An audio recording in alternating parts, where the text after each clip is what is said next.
In the depths of winter, 1826, when snow blanketed the Kentucky hills in deceptive purity, a clerk named Jeremiah Morse made a discovery that would torment his dreams until his dying day. Working alone in the basement archives of the Kentucky State Capitol, surrounded by towers of moldering documents and the musty scent of decades-old secrets, Morse was methodically cataloging municipal records from the state's most remote counties when his fingers brushed against something that should not have existed. The ledger was bound in cracked brown leather, its spine unmarked save for the faint impression of numbers that had once been gilt, 1820 to 1825. Unlike the other documents in the Millbrook County collection, this book felt different, heavier somehow, as though it carried more than mere ink and paper.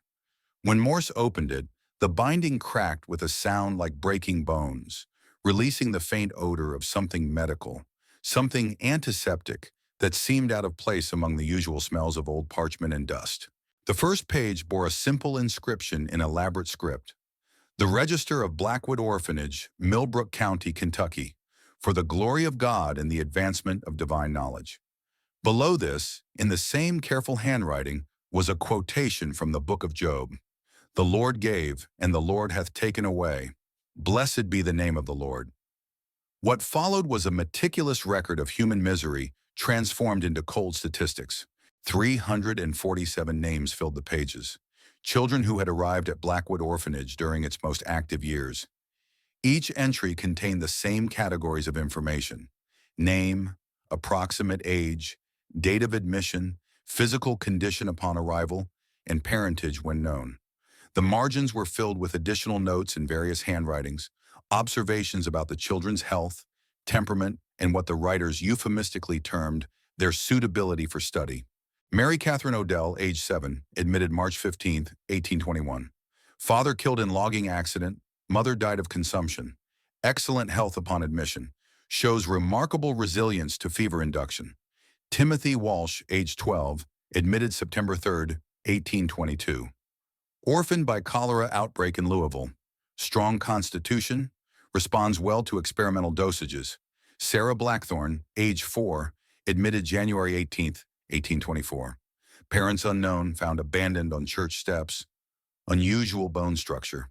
Perfect specimen for skeletal studies. The clinical language could not disguise the horror of what Morse was reading. Each entry concluded with the same information: a death date always within months of admission, and the universal cause listed as natural causes, peacefully at rest in the Lord's embrace.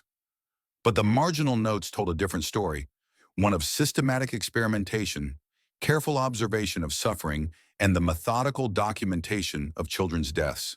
As Morse turned page after page, his hands began to shake. Not one child in the entire ledger had survived their stay at Blackwood Orphanage. Not one had been adopted, transferred to family members, or released upon reaching majority. The final entries in the book were the most damning: detailed anatomical drawings of small skeletons, measurements of bone density, observations on the effects of various treatments on developing bodies. The last page contained a single entry, dated December 31st, 1825. Institution closed by order of the Board of Directors. All physical evidence relocated to secure storage. Research to continue at alternative location. The work must not cease. The family legacy demands completion. Below this, in different ink and shakier handwriting: "May God forgive us all." Morse sat in the silence of the archive basement for nearly an hour, staring at the ledger as shadows lengthened around him. When he finally rose from his desk, his legs barely supported him. He climbed the stairs to his supervisor's office with the book clutched against his chest, the weight of 347 dead children pressing down upon his soul. By noon the next day, the ledger had vanished. Morse's supervisor informed him that no such document had ever existed in the Millbrook County collection, and perhaps the young man had been working too many late hours. Morse found himself reassigned to a remote filing position on the Tennessee border, effective immediately. When he protested, he was quietly informed that his continued employment with the state depended upon his ability to forget what he believed he had seen. But Morse never forgot. In the decades that followed, he would wake in cold sweats, haunted by the names of children he had never known, tormented by the knowledge that somewhere, Those 347 small voices were crying out for justice that would never come. The truth about Blackwood Orphanage was buried deeper than any grave, protected by men of power and wealth who understood that some secrets were too dangerous to acknowledge. But tonight, we excavate that truth. If you're prepared to learn what happens when charity becomes a mask for horror, when men of God become servants of something far darker, then subscribe to this channel now. Comment below with your location if you dare to witness the evidence that Kentucky's most respected families spent generations trying to destroy. Some doors once opened can never be closed again. The Kentucky of 1825 was a land caught between its violent frontier past and its uncertain civilized future. More than 3 decades had passed since statehood, but the Commonwealth still bore the scars of its birth. In the burned-out homesteads that dotted the landscape, in the families whose bloodlines had been severed by war and disease, and in the countless children who wandered the roads with no destination save survival. The War of 1812 had officially ended 11 years earlier, but its aftermath continued to poison Kentucky soil. Veterans returned home to find their farms foreclosed, their families scattered, their neighbors dead or departed. Those who had lost fathers and husbands in that conflict often found themselves unable to maintain even the most basic subsistence, and when winter came calling with its cruel arithmetic of survival, difficult choices had to be made. Children, however beloved, were also mouths to feed, and mouths had a way of multiplying just as resources grew scarce. The economic depression that followed the war hit Kentucky particularly hard. The state's rural character, once its strength, became its weakness as crop failures and livestock disease created cascading failures throughout farming communities. Banks foreclosed on property with ruthless efficiency, and many families found themselves not merely poor, but destitute. In such circumstances, charitable institutions weren't just helpful, they were essential for the survival of civilization itself. Into this vacuum of suffering stepped a new breed of religious enthusiasm. The Second Great Awakening swept through Kentucky like a prairie fire, bringing with it camp meetings, revival preachers, and a fervent belief that God's work could be accomplished through human hands. This religious fervor manifested itself in many ways. The founding of new churches, the establishment of missionary societies, and most significantly for our story, the creation of charitable institutions designed to care for society's most vulnerable members. Millbrook County embodied all of Kentucky's contradictions and possibilities. Established in 1799, the county sprawled across nearly 500 square miles of rolling hills, dense forests, and fertile bottomland along the Kentucky River. The county seat, also called Millbrook, had grown from a simple river crossing into a community of modest prosperity, boasting a courthouse, several merchants, 2 churches, a blacksmith, and even a small newspaper that published weekly accounts of local happenings. Yet for all its pretensions to civilization, Millbrook remained fundamentally a frontier community where neighbors knew each other's business, where reputation mattered more than law, and where powerful families could shape reality through sheer force of will. The Finch family had been among Millbrook's earliest settlers, arriving in the 1780s with enough wealth to purchase prime land and enough education to establish themselves as community leaders. Dr. Mordecai Finch, the family patriarch, had served as the county's first physician, treating everything from broken bones to difficult births with a combination of medical knowledge and religious faith. His son, Dr. Ezekiel Finch, had inherited both his father's practice and his commitment to community service, expanding the family's influence through marriage to the daughter of a prominent merchant family. When cholera struck Millbrook County in 1818, killing nearly a third of the population in a matter of months, the community faced a crisis that threatened its very existence. Entire families were wiped out, leaving behind orphaned children who faced starvation or worse. It was Dr. Ezekiel Finch who proposed the solution, a charitable institution that would care for these orphaned children, funded by the wealthy families of the county and administered under the guidance of the church. The Blackwood Orphanage was constructed on a hill overlooking the town. Its 3-story brick structure designed to house up to 50 children at any given time. The building itself was a monument to Christian charity, solid, permanent, and imposing enough to serve as a symbol of the community's commitment to caring for its most vulnerable members. Adjacent to the main building stood a smaller structure that housed the institution's chapel, where the children would receive religious instruction and the community could gather for special services. The orphanage grounds were enclosed by a wrought iron fence that stood 8 feet high, though its gates remained open during daylight hours as a symbol of the institution's transparency and openness to community oversight. Gardens provided fresh vegetables for the children's meals, and a small cemetery on the property's eastern edge served as the final resting place for those who did not survive the harsh realities of frontier life. From the town below, Blackwood Orphanage appeared to be exactly what its founders claimed, a beacon of Christian charity rising above the Kentucky wilderness. The building's windows caught the morning light and reflected it back toward the town, creating the impression of a structure literally illuminated by divine grace. Children could be seen playing in the yards during pleasant weather, their laughter carrying on the wind as evidence of the institution's success. But like so many things in Millbrook County, appearances could be deceiving. The fence that surrounded the property, while ostensibly open and welcoming, could also serve to keep things in. The cemetery that spoke to the institution's compassionate care for children who died of natural causes could just as easily hide evidence of darker purposes. And the building itself, solid and permanent as it appeared, contained spaces that never appeared on any official blueprint. Rooms where the real work of Blackwood Orphanage took place far from the eyes of the community it claimed to serve. By 1825, Blackwood had become more than just an orphanage. It had become a family legacy, a generational commitment to what its administrators euphemistically termed the advancement of divine knowledge. The building's walls contained secrets that stretch back to its founding, mysteries that bound together the institution's staff in a conspiracy of silence that would have horrified the very community that supported their work. Reverend Alistair Finch stood 6 feet and 2 inches tall, a scarecrow figure clothed in the somber black wool of his clerical calling. At 43 years of age, he possessed the kind of austere handsomeness that seemed carved from Kentucky marble, sharp cheekbones that cast shadows on his gaunt face, a long nose that gave him an aristocratic bearing, and steel gray hair that he combed straight back from a high, intellectual forehead. But it was his eyes that marked him as extraordinary, pale blue, almost colorless, with an intensity that seemed to penetrate whatever they regarded. Those who knew Alistair Finch described him as a man of profound religious conviction, someone who had dedicated his life to serving God through service to the most vulnerable members of society. He spoke with the measured cadence of a seasoned preacher, his voice carrying just enough Kentucky accent to mark him as a native son while retaining the precise diction of an educated man. His sermons at the Millbrook Presbyterian Church were renowned throughout the county for their theological sophistication and emotional power.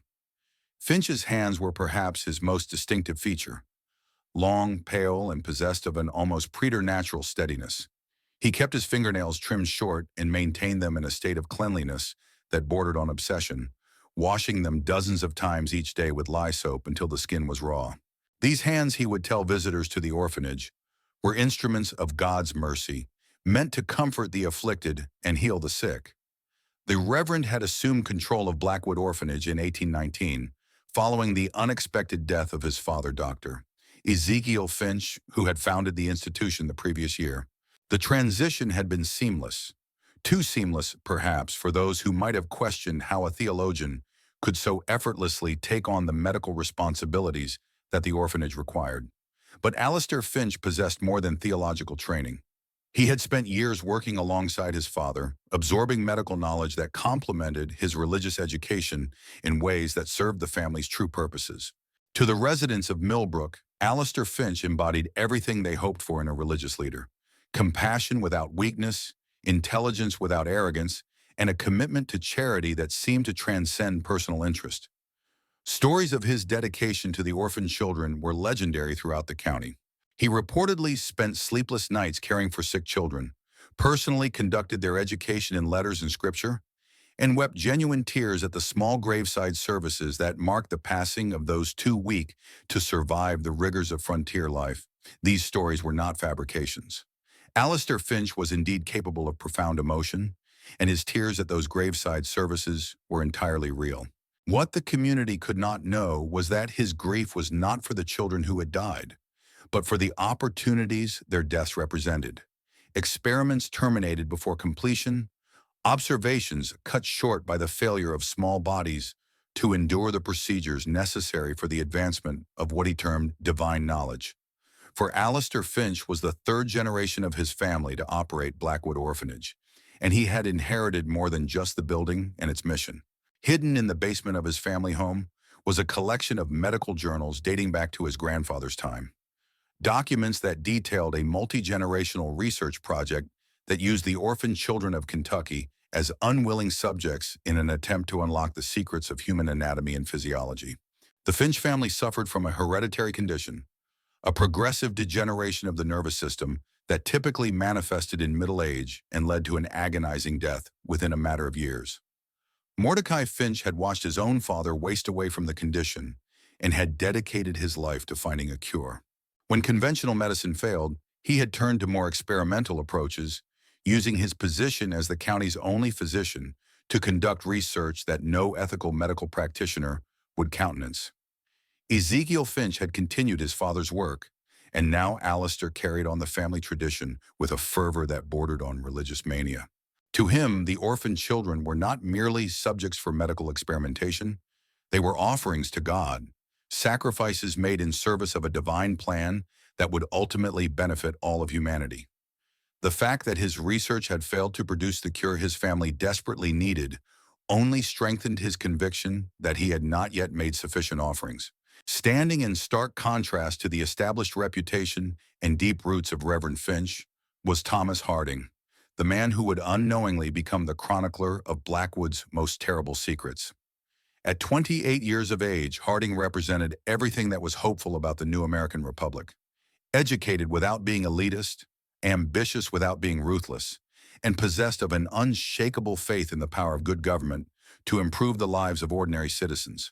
Harding had been born in Virginia to parents who valued education above wealth, and had worked his way through college by teaching school during the day and studying law at night. After graduation, he had moved west to Kentucky, drawn by the opportunities available to young men willing to work hard and serve the public good. His appointment as a state inspector represented the culmination of years of dedicated service in various governmental roles, from county clerk to tax assessor to his current position investigating the administration of state-supported charitable institutions. In appearance, Thomas Harding was deliberately unremarkable. He stood 5 feet and 8 inches tall, with the sturdy build of a man accustomed to physical labor. His brown hair was cut in the practical style of a working man, and his clothes, a simple brown wool coat, dark trousers, and well-maintained leather boots, marked him as neither wealthy nor poor, but as a member of the growing middle class that formed the backbone of American democracy. What distinguished Harding was not his appearance, but his character. He possessed an almost childlike faith in the essential goodness of human nature, tempered by a methodical mind that had been trained to uncover truth through careful observation and analysis.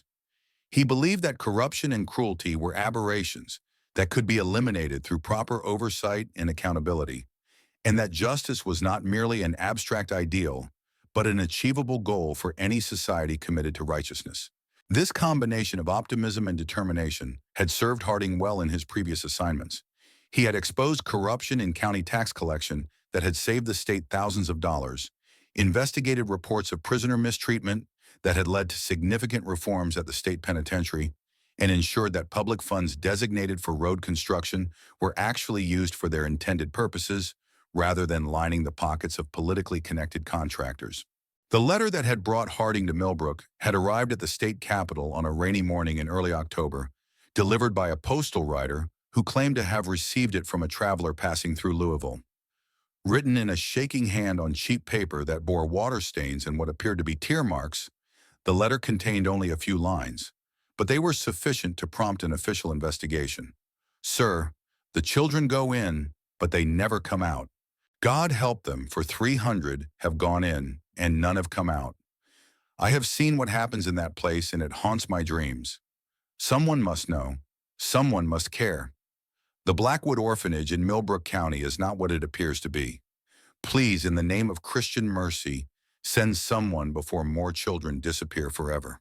The letter bore no signature and no return address, but it had been accompanied by a small piece of evidence that suggested its author was not merely a crank or a disgruntled former employee. A child's shoe, worn thin and stained with something that looked suspiciously like blood. Harding's supervisor had initially been skeptical. Anonymous accusations were common in his line of work, often motivated by personal grudges or attempts to discredit respected institutions. But the specific nature of the claims, combined with the physical evidence, had been enough to warrant investigation. More importantly, a review of state records had revealed something troubling. While Blackwood Orphanage received regular funding from the state based on the number of children in its care, there were no records of any child ever being discharged from the institution through adoption, family placement, or aging out of the system. As Harding approached Millbrook on that crisp October morning, riding in a hired wagon that had met him at the county line, he carried with him not only his official mandate, but also a personal sense of mission that went beyond professional duty. Somewhere within the walls of Blackwood Orphanage were children who depended on the protection of the state, and it was his responsibility to ensure that protection was being provided. He could not have known that he was about to encounter a horror so profound that it would shatter his faith in human goodness, challenge everything he believed about divine providence, and force him to confront the terrible truth that evil could wear the mask of virtue for generations without detection. The methodical mind that had served him so well in previous investigations would soon be tested by evidence so overwhelming and disturbing that his very sanity would hang in the balance. Thomas Harding's first impression of Blackwood Orphanage was one of profound relief. After days of travel through Kentucky's rough countryside, wrestling with the dark implications of the anonymous letter that had brought him here, the sight of the institution's well-maintained grounds and sturdy brick construction suggested that his fears had been unfounded. Reverend Finch met him at the front gate personally, extending a pale hand in greeting and offering a smile that seemed to radiate genuine warmth. "Mr. Harding, welcome to our humble institution. We are honored by your visit, though I confess some puzzlement as to its necessity. Blackwood has always maintained the highest standards of care and accountability." The tour that followed was a masterpiece of calculated presentation. Finch led Harding through spotless dormitories where children slept in neat rows of beds, each equipped with clean linens and personal belongings that spoke of individual care and attention. The dining hall gleamed with polish, its long tables set with simple but adequate dishware. In the kitchen, Harding observed the preparation of what appeared to be a nutritious meal: hearty stew, fresh bread, and milk that still carried the warmth of recent milking. The children themselves seemed healthy and well cared for. They moved with the quiet discipline expected in such institutions, but their faces showed no signs of malnourishment or abuse. When Finch introduced Harding as a visitor from the state government, several of the older children stepped forward to express their gratitude for the orphanage's care, speaking in carefully rehearsed phrases about their religious education and preparation for useful lives as Christian citizens. "We have found," Finch explained as they walked through the institution's modest library, "that structure and routine provide these unfortunate children with the stability they have never known. They rise at dawn for prayers and ablutions, spend their mornings in educational pursuits, their afternoons in useful labor, and their evenings in reflection and spiritual instruction." The orphanage's chapel was particularly impressive, a small but beautifully appointed space where natural light streamed through colored glass windows donated by prominent families throughout the county. The altar was adorned with fresh flowers, and the wooden pews showed the wear of regular use. Finch conducted a brief service during Harding's visit, leading the children in hymns that echoed beautifully off the chapel's vaulted ceiling. "Music," Finch noted with evident pride, "elevates the soul and provides these children with a connection to the divine that transcends their earthly circumstances." Many of our former residents have gone on to become valued members of church choirs in communities throughout Kentucky. The administrative offices were models of efficient record-keeping. Finch produced ledgers that documented every aspect of the orphanage's operation: food purchases, clothing acquisitions, medical expenses, and educational materials. Each child's progress was carefully tracked through detailed reports that noted their academic advancement, spiritual development, and preparation for eventual placement in suitable homes. Accountability, Finch emphasized as he showed Harding page after page of meticulous documentation, is essential to our mission. Every penny provided by the state and our private benefactors is carefully stewarded for the benefit of these children. We maintain detailed records not only for government oversight, but as a sacred trust with those whose generosity makes our work possible. The testimonials from community members were equally impressive. Harding spoke with merchants who provided supplies to the orphanage, all of whom praised Finch's careful management and genuine concern for the children's welfare. Local families who had provided seasonal employment for older orphans described them as well-trained, respectful, and grateful for opportunities to contribute to society. Dr. Marcus Thornwell, Millbrook's current physician and a longtime friend of the Finch family, was particularly effusive in his praise. "Alistair Finch is a saint in human form," he declared without hesitation. "I have attended to medical needs at the orphanage for 6 years, and I have never seen an institution where children receive better care. The Reverend sits with sick children through the night, personally administers medications, and grieves every loss as though these orphans were his own children." Despite the overwhelmingly positive impression created by his initial tour, Thomas Harding possessed the methodical mind of a trained investigator, and certain details began to trouble him as he extended his stay in Millbrook. The first inconsistency emerged during his second day at the orphanage. During his initial tour, Finch had introduced him to a bright-eyed girl of perhaps 12, named Rebecca Morrison, who had impressed Harding with her articulate description of the orphanage's educational program. When he asked to speak with her again the following morning, Finch's expression flickered with something that might have been annoyance before settling back into its customary benevolence. "I'm afraid young Rebecca took ill during the night," Finch explained with evident sorrow. "A sudden fever that developed into something more serious. Despite our best efforts, she passed away just before dawn. Such is the fragile nature of these poor children's constitutions." The speed of Rebecca's decline struck Harding as unusual, but children on the frontier were indeed vulnerable to sudden illness. What bothered him more was the efficiency with which all traces of her presence had been removed from the dormitory. Her bed had been stripped and remade. Her few personal belongings had vanished, and none of the other children seemed willing to discuss her when questioned. This pattern repeated itself throughout Harding's stay. Children he met one day would be reported as deceased within 48 hours, always from sudden illness, always despite the best medical care available. The orphanage's cemetery, which Finch showed him on his third day, contained an unusually large number of recent graves for an institution that supposedly maintained excellent health standards. "The harsh realities of frontier life," Finch explained as they walked among the small headstones. "These children often arrive with constitutions weakened by malnutrition and neglect. We do everything humanly possible, but sometimes God calls them home despite our efforts." Harding's requests to examine the orphanage's medical records were met with polite but firm resistance. Finch explained that such documents contained sensitive information about the children's health and family histories, and that protecting their privacy was a sacred trust. When Harding pressed the issue, citing his authority as a state inspector, Finch agreed to provide summaries rather than the original documents. These summaries raised more questions than they answered. The medical terminology was sophisticated, far beyond what Harding would have expected from a rural orphanage's record-keeping. Moreover, the descriptions of symptoms and treatments contained references to procedures and medications that seemed unusually experimental for routine childcare. The children themselves, when questioned individually, displayed a curious reluctance to discuss their experiences at length. They would answer direct questions about their daily routines and educational activities, but attempts to explore their feelings about life at the orphanage met with evasive responses or sudden changes of subject. More troubling still, several children bore scars or marks that seemed inconsistent with ordinary childhood injuries. When Harding asked Finch about these observations, the Reverend's explanations were always reasonable. The children were naturally reticent due to their traumatic backgrounds. The scars were evidence of the harsh circumstances from which the orphanage had rescued them. The sophisticated medical terminology reflected Finch's own medical training, inherited from his physician father and grandfather.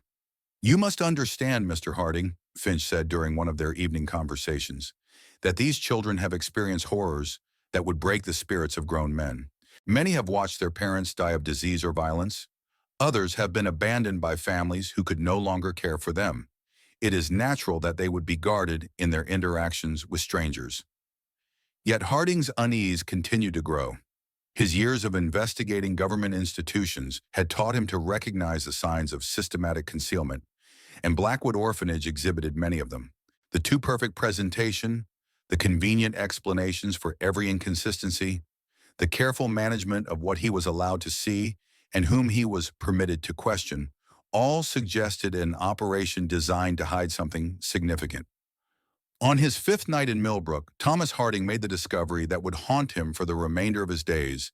Unable to sleep due to the accumulating weight of his suspicions, he had dressed quietly and made his way through the darkened streets to the orphanage grounds, intending to conduct an unofficial observation of the institution's nighttime routines. What he witnessed from his position, concealed among the trees beyond the fence, shattered forever his faith in human decency. A dim light flickered in what appeared to be the basement of the main building, a space that had not been included in any of his official tours. Moving closer, Harding discovered a series of small windows set nearly at ground level, partially concealed by carefully cultivated shrubs. Through these windows, he glimpsed a scene that initially made no sense to his horrified mind.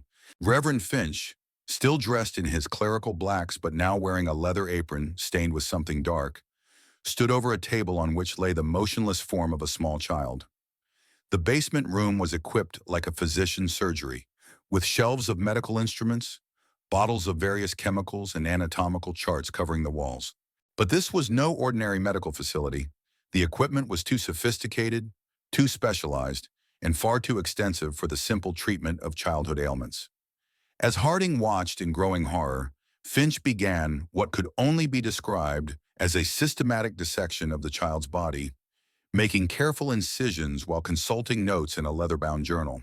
He worked with the practiced efficiency of someone who had performed such procedures countless times, pausing occasionally to make observations in his journal or to examine particular organs with instruments that gleamed in the lamplight.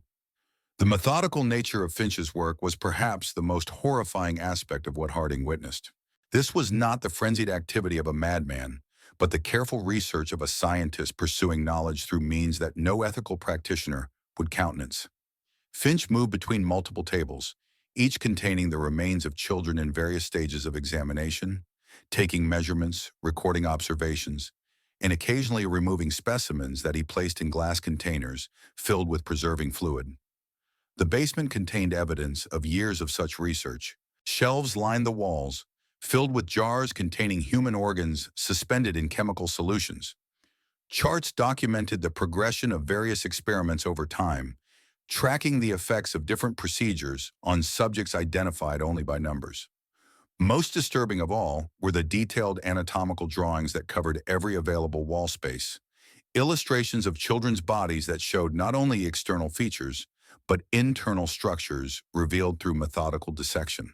As Harding struggled to comprehend the full horror of what he was witnessing, Finch moved to a cabinet that contained what appeared to be multiple volumes of research notes. Opening one of these journals, he began transcribing his evening's observations, occasionally referring to other volumes that seemed to contain similar documentation stretching back years, possibly decades. The scope of the research became clear as Harding continued his horrified observation. This was not the work of a single individual operating in isolation, but a systematic research program that had continued for generations. The basement laboratory contained equipment and materials that represented significant investment over extended periods, and the sophistication of the record-keeping suggested a level of planning and organization that went far beyond the capabilities of one man. When Finch finally concluded his evening's work, carefully cleaning his instruments and storing them in precise arrangements, Harding realized with growing terror that he had witnessed not an aberration but a routine. The efficiency of Finch's movements, the organization of his materials, and the systematic nature of his documentation all pointed to a research program that had been operating for years under the cover of charitable work. As the lamp was extinguished and Finch made his way upstairs, presumably to his living quarters within the main building, Harding remained frozen among the trees, his mind struggling to process the implications of what he had witnessed. The children who had disappeared during his stay, the unusual medical terminology in the orphanage records, the reluctance of surviving children to discuss their experiences, all of these observations now took on a horrifying new significance. Blackwood Orphanage was not a charitable institution, but a research facility, and its young residents were not children being prepared for useful lives, but experimental subjects in a program of medical research that treated human beings as laboratory specimens. The 347 children documented in that vanished ledger had not died of natural causes. They had been systematically murdered in pursuit of knowledge that no ethical researcher would seek to obtain through such means. Thomas Harding's discovery of the underground laboratory had shattered his understanding of reality, but it was what he found 3 days later that revealed the true depths of the Finch family's depravity and the scope of their generational crime against humanity. Driven by a compulsion he could no longer resist, Harding had returned to the orphanage after midnight, this time prepared with tools to gain entry to the basement facility. What he discovered in the hidden chambers beneath Blackwood Orphanage was a testament to 3 generations of systematic horror masquerading as medical research. The laboratory extended far beyond what he had glimpsed through the windows. A series of connected rooms stretched beneath the entire building, each serving a specific purpose in what could only be described as a factory of human experimentation. The main dissection chamber, where he had witnessed Finch at work, was merely the final stage of a process that began with the children's arrival at the orphanage and ended with their remains being reduced to specimens in glass jars. In the first chamber, Harding found detailed intake records that documented not the children's backgrounds, as the official ledgers claimed, but their physical characteristics and suitability for various types of experimentation. Children were classified by bone density, organ development, resistance to disease, and dozens of other medical criteria that reduced them to nothing more than laboratory specimens. The second chamber contained what could only be described as holding cells, small rooms equipped with observation windows where children were kept under controlled conditions while various substances were administered to them. The walls were covered with charts tracking the progression of induced diseases, the effects of experimental medications, and the systematic documentation of suffering that the Finch family euphemistically termed physiological responses to therapeutic intervention. But it was in the third chamber that Harding discovered the true motivation behind decades of murder disguised as charity. Here, preserved in alcohol-filled jars that lined every wall, were the collected results of the Finch family's research. Hundreds of human organs, tissue samples, and anatomical specimens, each carefully labeled with details about the subject from whom it had been taken and the experimental conditions under which it had been harvested. At the center of this macabre museum stood a collection of research journals that documented the family's 3-generation quest to understand and cure a hereditary nervous system disorder that had claimed the lives of every Finch male for as far back as their records extended. Mordecai Finch, the family patriarch, had begun the research in the 1780s after watching his own father succumb to the progressive paralysis that seemed to be his family's curse. Each generation had expanded upon the work of their predecessors, using their positions as respected physicians and clergymen to gain access to society's most vulnerable members. The children who entered Blackwood Orphanage were not merely victims of circumstance. They were deliberately selected based on characteristics that made them useful for specific types of experimentation. As Harding read through journal after journal of meticulous documentation, the scope of the family's crimes became clear. Over the course of nearly 50 years, the Finch family had systematically murdered hundreds of children in pursuit of a cure that had consistently eluded them. Each failure had led to more desperate measures, more invasive procedures, and an ever-expanding program of human experimentation that had grown to encompass not just medical research, but detailed studies of human anatomy, physiology, and the limits of human endurance. The final journal, written in Alistair Finch's own hand, revealed the current state of the research and the family's plans for its continuation. Despite decades of systematic experimentation, the hereditary condition continued to claim Finch males in their prime. Alistair himself was beginning to show the early symptoms of the disease, experiencing the tremors and coordination problems that marked its onset. But rather than abandoning the research, the family had decided to expand it. The journal detailed plans for establishing similar facilities in other parts of Kentucky, using the reputation and connections built through Blackwood Orphanage to create a network of institutions where their research could continue on an even larger scale.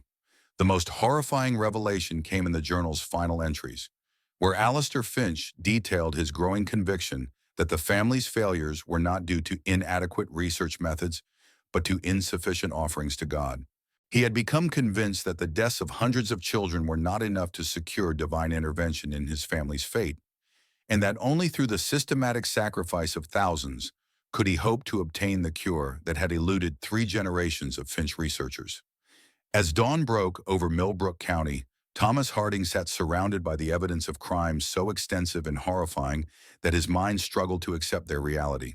The basement laboratory was not just a hidden chamber beneath a charitable institution. It was the physical manifestation of a family's willingness to commit genocide in pursuit of their own survival. Thomas Harding's attempt to expose the horrors of Blackwood Orphanage would become a textbook example of how power and influence could bury even the most damning evidence when enough people had reasons to ensure that certain truths never saw daylight. Harding's official report, submitted to his superiors in Frankfurt 3 weeks after his return from Millbrook, was a masterpiece of detailed documentation. He had managed to remove several key pieces of evidence from the basement laboratory, including pages from the research journals and 2 of the preserved specimens that served as proof of the systematic experimentation. His report included detailed diagrams of the underground facility, transcripts of journal entries, and testimony from 2 surviving children who had finally been convinced to speak about their experiences. The response from the state government was swift and decisive, but not in the way Harding had expected. Within days of submitting his report, he found himself summoned to a closed-door meeting with officials whose names he was told were too sensitive to record.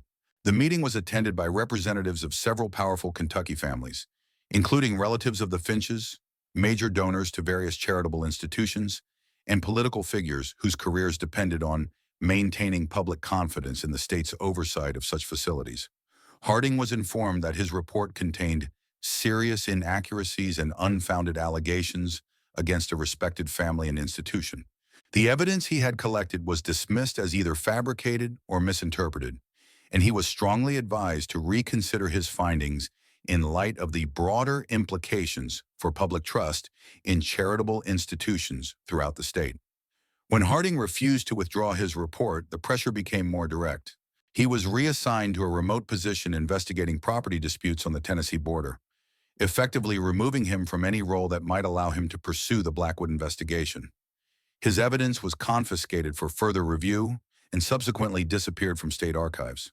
The 2 children who had provided testimony were quietly transferred to other institutions, where they were reportedly treated for delusions and traumatic fantasies. The Blackwood Orphanage itself was closed in early 1826, but not as a result of Harding's investigation. Official records indicated that the institution had completed its mission successfully and was being discontinued due to a decline in the number of orphan children requiring care. Reverend Finch was publicly commended for his years of charitable service and quietly relocated to a position with a church in Tennessee, where he reportedly continued his family's research at a smaller scale. The underground laboratory was sealed and filled with concrete, officially as part of routine building maintenance. The orphanage building itself was sold to a private buyer who converted it into a private residence, ensuring that any remaining evidence of its true purpose would be permanently concealed. Thomas Harding spent the remaining 37 years of his life haunted by his failure to bring justice for the children of Blackwood Orphanage. He died in 1862, still in his remote posting on the Tennessee border, having never again been assigned to investigate a charitable institution. His personal papers, discovered after his death, contained detailed notes about his Millbrook investigation, but these documents were acquired by unknown parties and never appeared in any public archive. The official records of Blackwood Orphanage paint a picture of a successful charitable institution that served the community well during a difficult period in Kentucky's history. The state's files contain glowing testimonials about the quality of care provided to orphan children, detailed financial records showing responsible stewardship of public funds, and official commendations for the Finch family's generations of service to society's most vulnerable members. But the truth about Blackwood Orphanage serves as a reminder of how easily evil can masquerade as virtue when it wears the robes of respectability and operates under the protection of powerful interests. For 3 generations, the Finch family systematically murdered hundreds of children while maintaining their position as pillars of their community, respected physicians, and devoted servants of God. The children who died at Blackwood Orphanage have no memorial, no recognition of their suffering, and no justice for the crimes committed against them.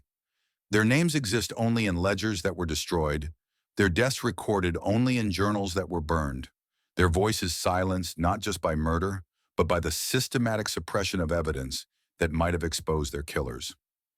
In the end, the Finch family's research proved as futile as it was horrific. Alistair Finch died in Tennessee in 1834, succumbing to the same hereditary condition that had claimed his father and grandfather despite decades of human experimentation. His son, the last of the Finch line, died childless in 1847, taking with him the family's dark legacy, but leaving behind a trail of unmarked graves that stretches across Kentucky's forgotten history. The story of Blackwood Orphanage stands as testament to a truth that comfortable societies prefer to ignore, that the most monstrous crimes are often committed not by obvious villains, but by respected members of the community who use their positions of trust to pursue evil under the guise of good.